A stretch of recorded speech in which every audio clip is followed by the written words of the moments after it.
So our next presentation is Jacob Snow is going to talk to us about ongoing research at the Advanced Structures and Composites Center. Jacob is a wood technologist with the University of Maine at the Composite Center. He began working with the center in 2017 as an undergrad. After completing his grad studies in 2023, Jacob began work at the center as a staff member of the wood composites team. So, Jacob, it's all yours. Yep. Before we finish up. Normally the capstone presentation would be a little nerve-wracking, a lot of pressure, but I'm sure most of you are, at this point, rather focused on getting to lunch and getting to the tour. So I'm sure no one will mind if I tear through this. As Ray introduced me, my name is Jacob Snow. I'm a material scientist focused on wood products and technology. In general, the Advanced Structures and Composites Center focuses on structural composite research. In this presentation, I'll be going over the suite of research at the university, but if you have super specific questions about some of the products outside of the ASCC, I probably won't be able to directly help you, but I can refer you to the people who can.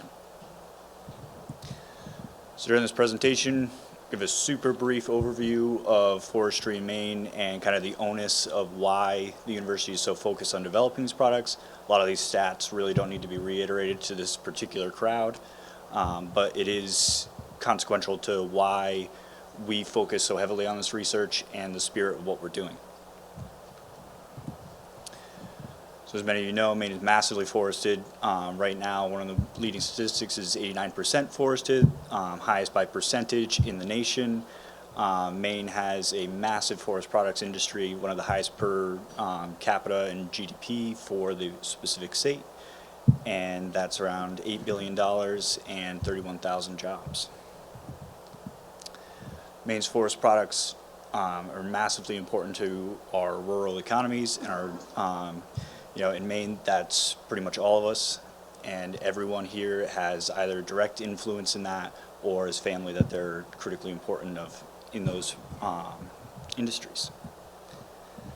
So now I get into some of the selected research projects at the Advanced Structures and Composites Center and an overview of the center's history and our impact. So we are a world leader in the research and education and economic development of structural composite research. We cover the gambit. We started as the Advanced Engineered Wood Composite Center in 1996 with an NSF-funded grant. We have since expanded and rebranded to the Advanced Structures and Composite Center to outline our adoption of more technology types and a broader focus on different sorts of infrastructure strategies. Right now we have somewhere around 400 plus personnel that work around the state as well as at our flagship location in Orono. And we have had around 500 to 600 industrial clients, all represented around the world, doing different research on structural composites, different infrastructure solutions. A lot of this is forest products. We have a very diverse list of clients that are investigated in biogenic and forest products.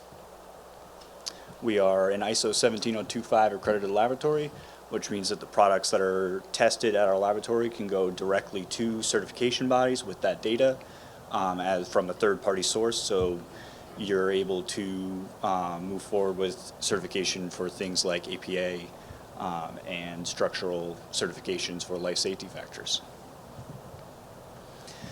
And those life safety factors and design values are a huge part of what we do in the wood composites world. Some of the major things that we work on is cross-laminated timber, or CLT, testing. We do a lot of product certification for manufacturers around the world. They will send samples of their product to us and we'll certify that they're making them up to code, and so that when they go into a building, everyone in that building will be safe for the lifetime of that building. We also do beam manufacturing and testing for all kinds of different formulations, nail laminated timber, glue lam, dowel laminated timber.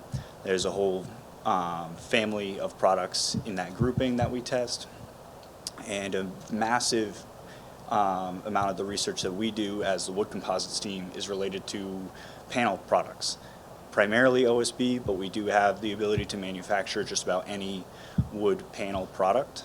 And as well as whole lumber testing, we do a lot of species monitoring and mill monitoring with the certification bodies around the Northeast. One of the major reasons that we're still involved and will continue to be involved in structural composite research, and especially forest products research, is the housing crisis and decarbonization of the built environment. Tons of 68% of homes were built before 1992. A lot of those are drastically below current energy standards, and so you can do a serious amount of impact by addressing existing buildings with retrofits, energy retrofits with different kinds of insulation, especially biogenic materials, where you're combating that carbon with a two-attack front, instead of with petroleum-based products, where you're trying to address that carbon energy output of the building, but addressing it with a high carbon emitting material. If you do that with biogenic materials, then you're fighting on both fronts. You're increasing your energy efficiency, decreasing the amount of carbon you're emitting in your building, and as well as storing carbon long-term with those biogenic materials. Mass timber is one of the largest attempts to fight that battle on a two-stage front right now, addressing a massive amount of carbon storage in a building for up to 100 years for the lifetime of the building, especially in a large-scale commercial setting. Some of that work is directly related to the promotion of use of cross-laminated timber in buildings and other mass timber products through different fronts. The Maine Mass Timber Commercialization Center was an effort to not only attract a manufacturer to the region by leveraging the resources at the University of Maine and different shareholders and partners throughout the entire region, but also de-risking the construction strategies, showing people that it isn't as intimidating as it may appear at first glance for your GCs to say, well, I've never worked with this product before. What's it like? How does that process move? Are we going to be able to handle this project? And so that is a huge part of the research that we do, is showing different ways that you can construct mass timber buildings efficiently and safely and reduce your costs long term, instead of it being a premier product that is only brought in by more eccentric developers that are looking exclusively to have those green product labels on their buildings. As well as life cycle assessments. A few speakers have talked about life cycle assessments today. We do a couple different approaches to that. You have terms like cradle to grave, cradle to gate, which have to do with where you start that accounting process. There's different techniques to it, and they have different impacts on the way that you look at it. And a lot of the times we'll do these LCAs on the basis that if you use, say, European mass timber, then you have this kind of energy input associated with it and this cost. And if you were to, say, source that timber and that product from Maine all the way through from start to finish, from the forest to the mill to the site, then you would have a significantly better carbon budget long term.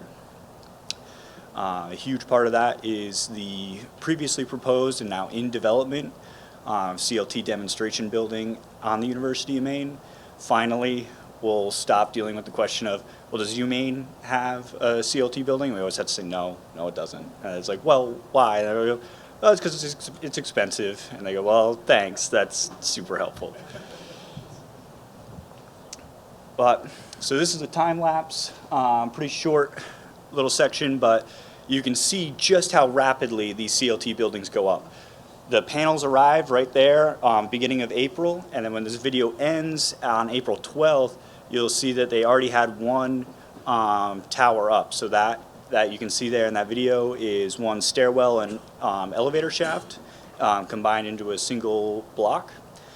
When we go to the center today, for those of you who be there, when we meet outside, we'll walk briefly over to this construction site, and you'll see that they already have, in just another 10 days, put up another stairwell and have started to put up the shear walls. That's a huge part of the advertisement for these projects, is the extremely rapid construction that you can achieve with them. So again, getting back to that two-stage front of your storing carbon for the entire building, massive amount of weight. Some stats on this building: 122 CLT panels, 5, 7, and 3-ply panels, depending on their application.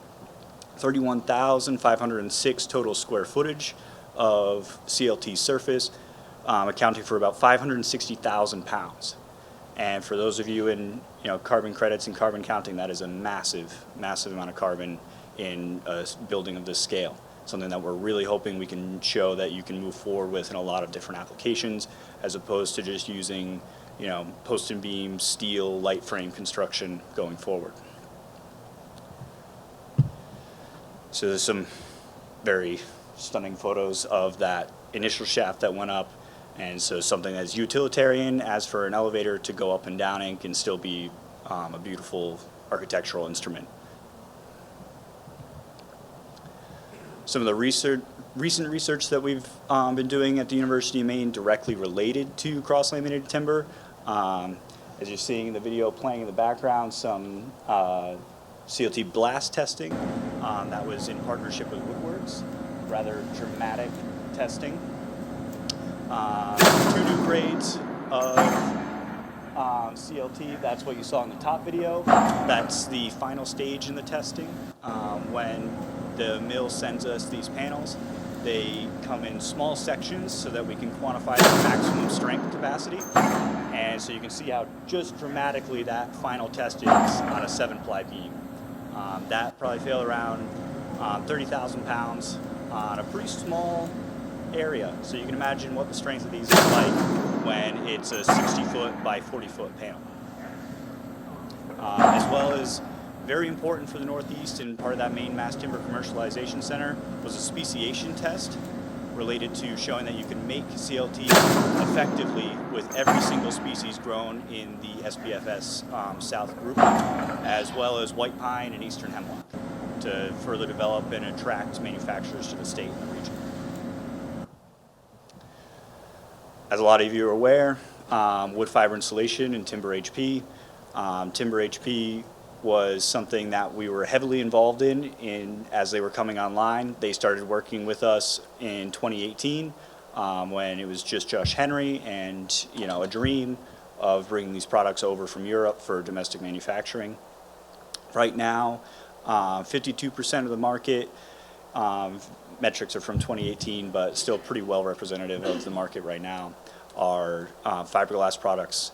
Fiberglass is an exceptionally inexpensive material to make, and so will always make up a large portion of that market. But if we can offset even a little bit of that with biogenic materials, we'll be a long way towards making healthier and more efficient and more green buildings.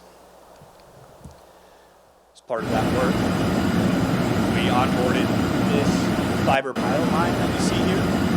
So this allows us to, at a pilot scale, manufacture all of the products that Timber HP will be manufacturing. And so we're still one of their primary partners in developing these products and de-risking them for the environment. And as a lot of you will be excited to see as we get to the center, for those of you who are going, will be our additive manufacturing efforts. And while I'm sure that initially can feel a little odd of all this talk around removing plastics and using forest products, and then we have all of this press and research related to 3D printing. All of the products that we print use forest products residuals. If you were addressing the housing crisis exclusively with this technology, which of course you never will, but for conversation's sake, that would be using 1 million tons per year of forest residuals, as each home, each 1,000 square foot home would take about 17 tons. So if you had this reach a commercial scale, you could be absorbing a significant portion of that wood residual that is currently landfilled. And the plastic itself that we use, and this will be running through a time lapse of the Bio 3D home that some of you will see today, is a bio-based plastic. It's a PLA derived from corn oil. If any of you are familiar with how bio-oils are derived, you basically break down the oils down to the same base chemistry that is used to make other oil-based products. And once you have that base chemistry, then you can move from there to any of the surrounding fossil fuel-based products with a biogenic material. And so that's what we're trying to address here, is show that you can do some of these rapidly iterative projects without the need for petroleum-based plastics. There are other options out there, and they are equally competitive in performance. So this video shows you just how quickly we were able to get this building up. It was put up in 3 modules, and they were all after printing. Printing took about 72 hours of continuous printing. Now that took us 8 months and, probably a couple $1 million. But it was 72 hours if you put it all together. And then when that was all done, it was a half day's work, about 4 hours to get everything out of the building and onto the slab where it sits right now. Electricity was on 2 hours after the modules were dropped. And that's related to basically everything being pre-run in these buildings. So you are able to drop those pods, put some quick connects together for your electricity and your plumbing, and then the building is essentially done.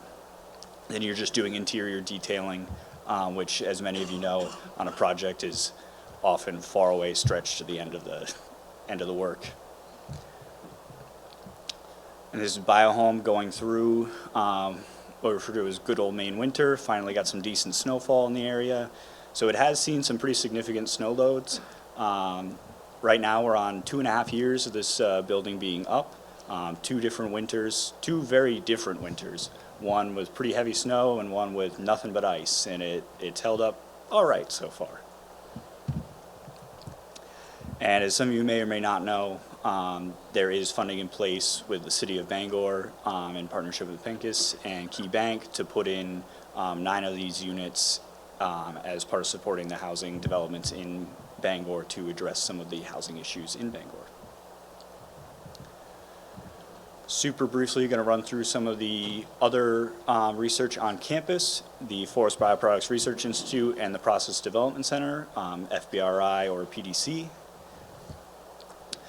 So at FBRI, they have B2P2, as they call it, which is a biomass to bioproducts pilot plant. This is the pilot line that they use to develop those bio-oils and those base materials that can then go through and be used to break down further oil-derived products, different plastics, insulations, things like that.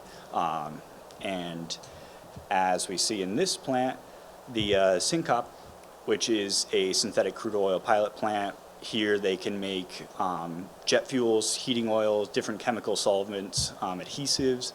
A lot of adhesives that we're familiar with in the wood products world are oil-based and petroleum-derived.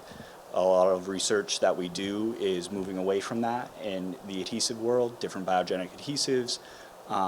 This is one of the most direct one-to-one swaps because, again, you get the exact same chemistry at the end of this process. So you're not dealing with some of the problems that different biogenic adhesives have, like your soy or protein-based, that are extremely prone to biological attacks, as they're essentially food.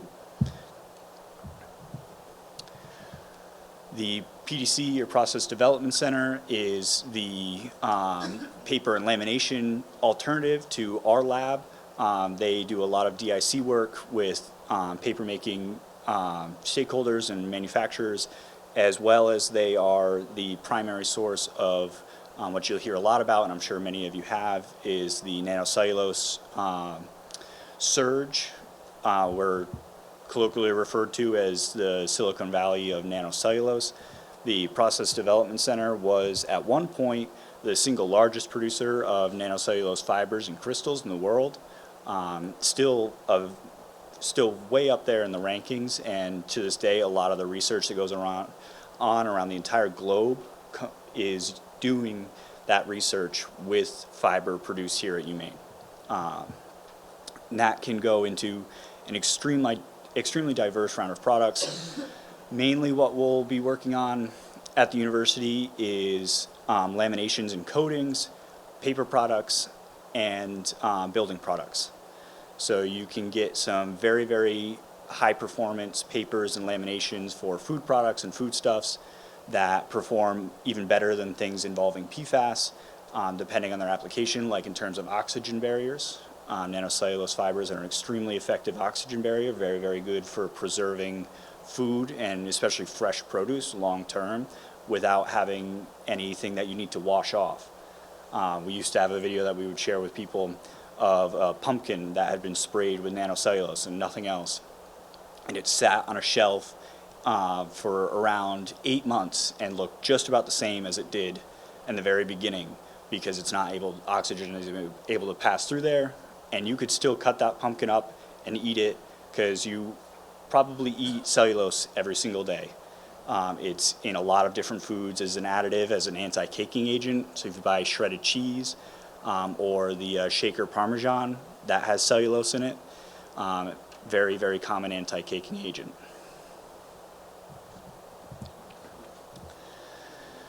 Now some information about the UMaine Bioenergy Lab. This is spearheaded by the professors in Nutting Hall. On the other side, from any of you that have gone through that hall for forestry education, this is, you know, in the basement where you probably walk through. It's I don't like this. This is dark. This is weird. That's where we were.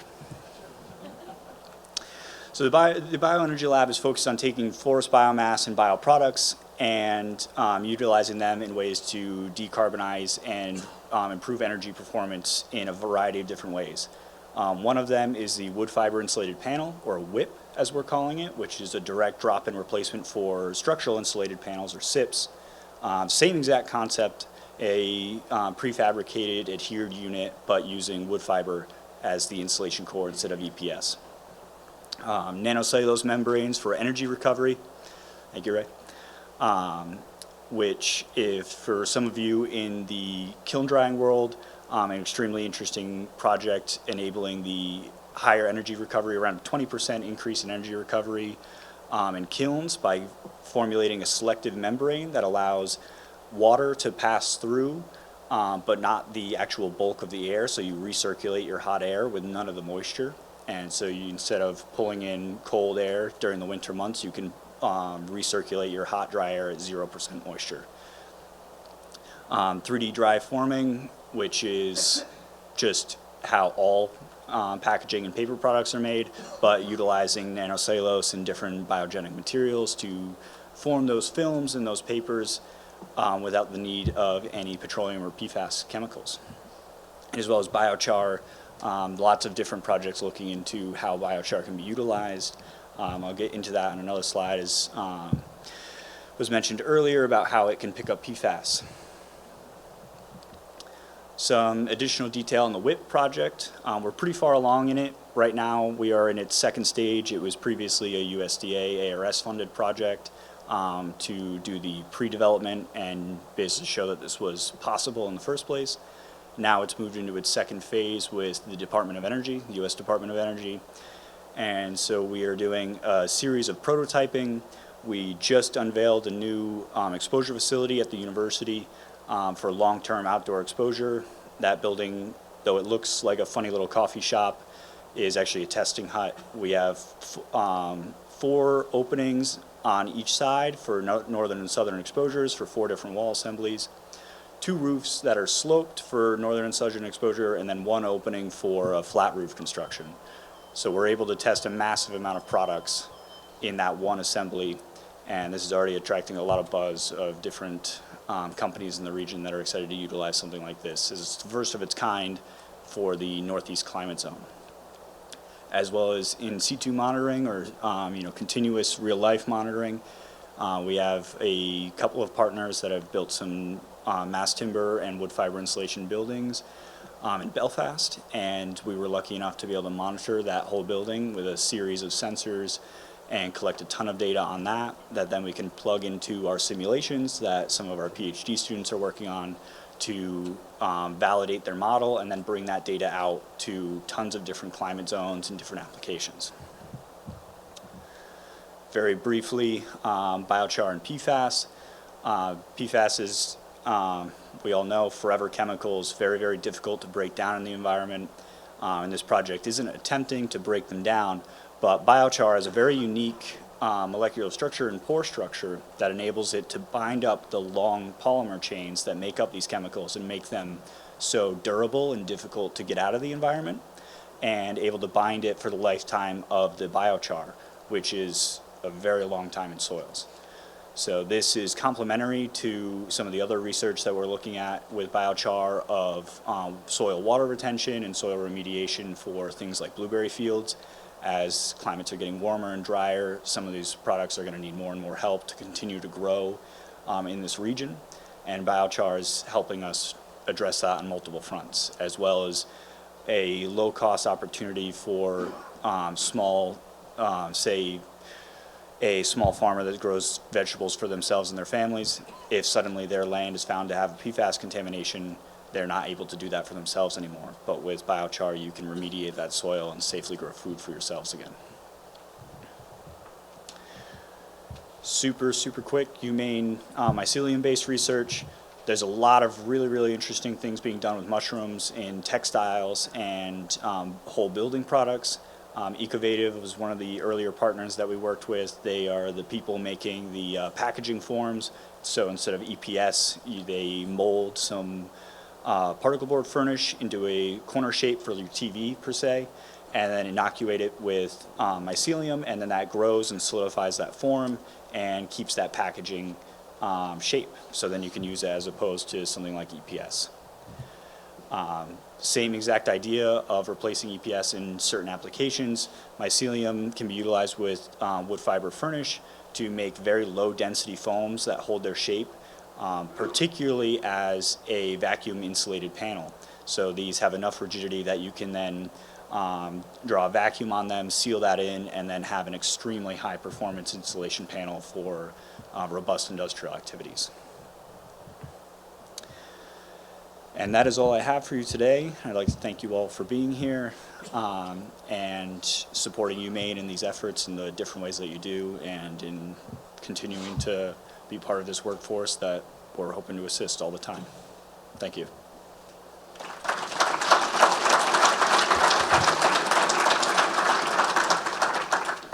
Any questions?